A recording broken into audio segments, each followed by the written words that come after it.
যদি অভিমান থাকে সেটা আমরা কথা বলেছি।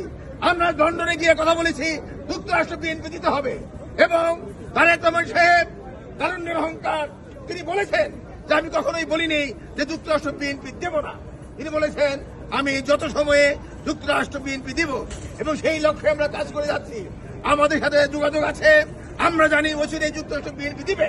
কিন্তু আপনারা কিছু বিশৃঙ্খলকারী যারা নাকি এইভাবে চ্যালেঞ্জ হয়ে দিচ্ছে তারেক রহমানের নেতৃত্বকে, তাদেরকে আমরা এই যুক্তরাষ্ট্রে তাদের স্থান নেই।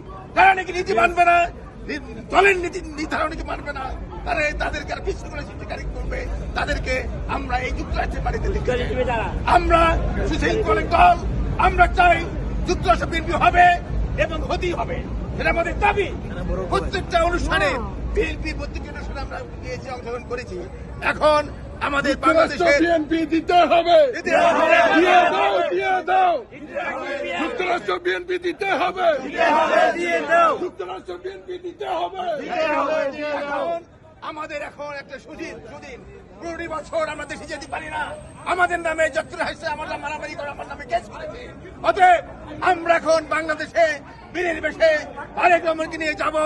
আপনারা জানেন যে এই যে এখন বাংলাদেশকে নিয়ে চক্রান্ত চলছে, এই চক্রান্তকে আমরা যদি এখানে দ্বিধাবিভক্ত করি, আজকে যদি সাংবাদিকরা বলে যে এই যুক্তরাষ্ট্রের দ্বিধাবিভক্ত, তাহলে যুক্তরাষ্ট্র বিএনপি দেবে না।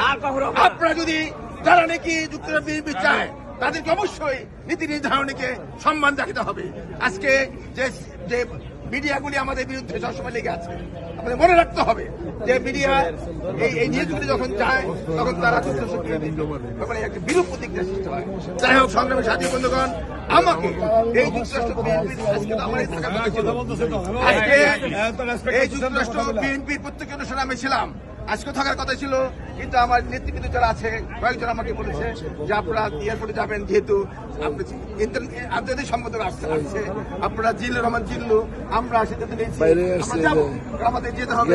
আমরা সেন্ট্রাল কমিটি মেম্বার হিসেবে আন্তর্জাতিক সম্পাদক আসছেন যে আমাদেরকে রিসিভ করতে হবে। কিন্তু এই অনুষ্ঠানে বলা হয়েছে যে আপনাদের আশীর্বাদ আমাদের থাকবে, যুক্তরাষ্ট্র বিএনপির আমরা চাই। আমি বলেছি অবশ্যই, তারা বলেছি যে